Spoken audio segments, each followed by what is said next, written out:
since I know that you already have intense cooperation between India and China on this, but since there are multiple Silk Roads, as was described, I would like to find out from you perhaps which ones do you think actually exist and which ones does India like to see come into life? Thank you very much, Juana. In fact, I think what I'm saying is going to follow right through from Ambassador Costea, because a lot of what he said I was planning to cover myself. And indeed, I too wanted to react, as you did, to Richard Quest's rather surprising statement at the beginning of the conference that the Silk Road is a fiction. It might be to CNN, but it's certainly a very, very specific project to the Chinese.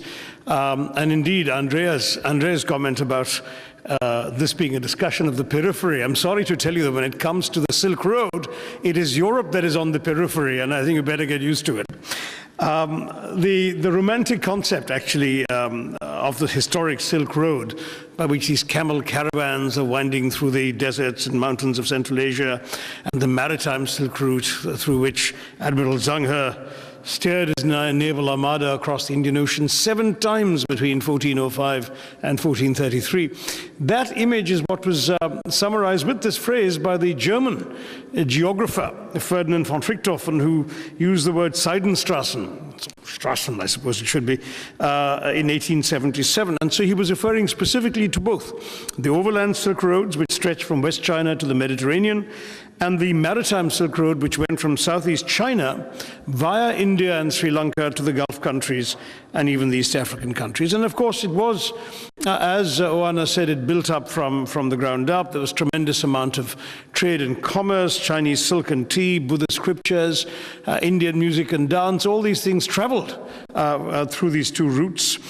Chinese inventions like paper-making, gunpowder, and so on, the compass, printing press, all came through these routes to Europe, to the Arab world and to Europe. And of course, Indian astronomy, the Indian calendar, Buddhism, Islam, plants and herbal medicines were all introduced to China because of the Silk Route from these places. Now, when President Xi announced, as Ambassador was telling us, in September 2013 in Kazakhstan, the creation of something he called the Silk Road Economic Belt, and then it was repeated in Indonesia the following month, they had a very, very specific policy objective in mind. And you have to understand this is an objective that has been endorsed by the Communist Party Congress, the CPC, and further passed by the Chinese Parliament. So it is actually official policy of the ruling party and the government of China. And the policy is what? In Kazakhstan, President Xi spoke of 5 specific goals: economic collaboration, improvement of road connectivity, promotion of trade and investment, currency conversion being facilitated, and bolstering of people-to-people exchanges.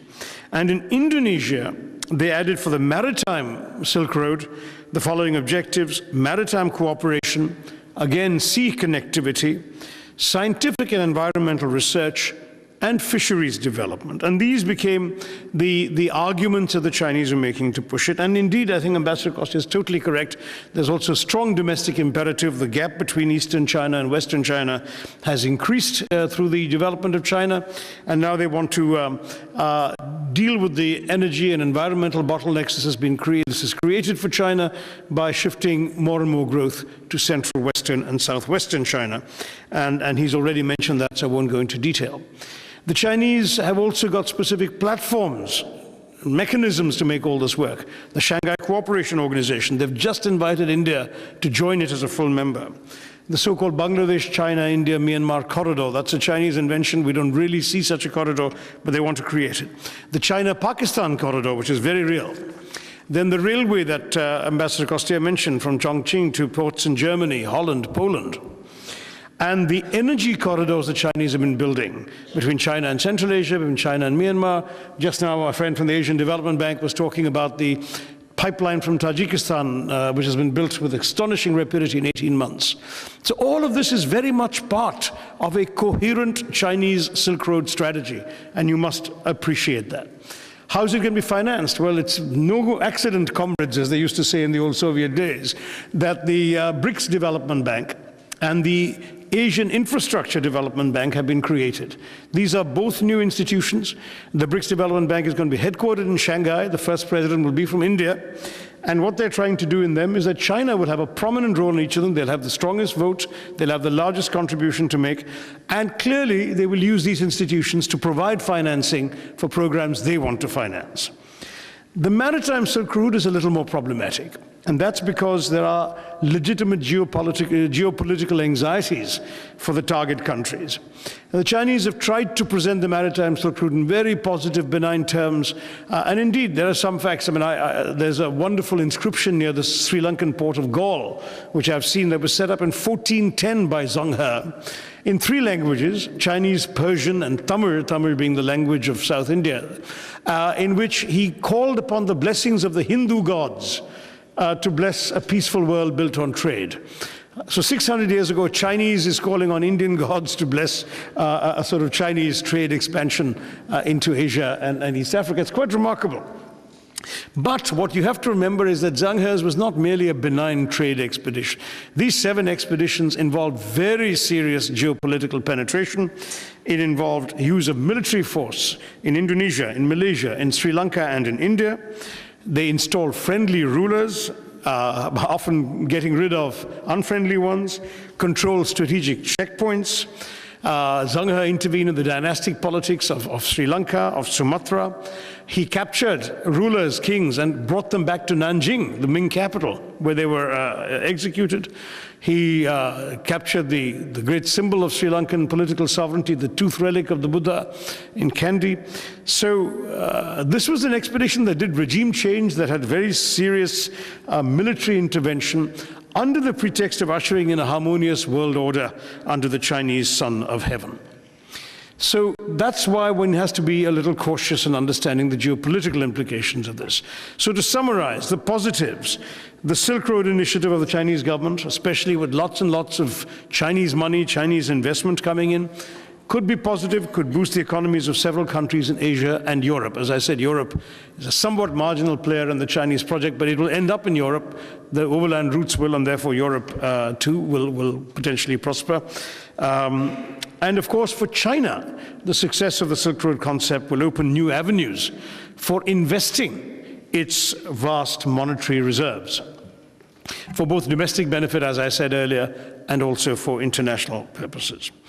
But the concern for the rest of us will be to what extent this project is an exercise in essentially recreating a notion of the Chinese world order of the ancient times.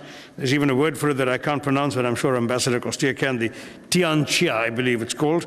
That is, all the regions of the known world would belong to this heavenly mandate of the Son of Heaven of China. And in some ways, the great danger for the Chinese is that people will see this as not being very different from what the Japanese before World War II referred to as the Greater East Asian Co-Prosperity Sphere. The Greater East Asian Co-Prosperity Sphere was the principal objective of Japanese foreign and security policy in the 1930s and 40s, except that, of course, they pursued war to get it done, and that was to create a harmonious world order in which Japan would be dominant, Japanese money, Japanese industry, Japanese trade, and Japanese governance, but everybody would prosper under it. There will be some very legitimate misgivings as to whether China sees this particular Silk Road opportunity in the same way. There has been more and more Chinese assertiveness, particularly on the maritime front in the in the South China Sea, the East China Sea, and so on. The Japanese, but not only the Japanese, many of their other neighbors will have concerns to express about how China has been behaving there, and there will be some misgivings. So I think that the overland route, the one that ends up in Europe, is likely to take off faster and more successfully than the maritime route, but both need to be looked at. And as for your question about India, Oana, I would say that given that we already have $70 billion of trade between the two countries, though overwhelmingly tilted in favor of China, and the two previous prime ministers of China a couple of years ago announced an intention of getting it to 100 billion before the end of the decade, which they're very much on course to do. And the Chinese president was just in India last month and announced some $30 billion of Chinese investment in India. We are looking at a burgeoning economic relationship, but with the real geopolitical tension of the world's longest unresolved border disputes, the frontier between India and China. And when you mentioned, Ambassador, that wonderful quote that I've written down, the Chinese periphery is security in the north, relaxation in the west, tensions in the east, and turbulence in the south. We are in the south. So you've given us a lot to think about in India. Thank you very much.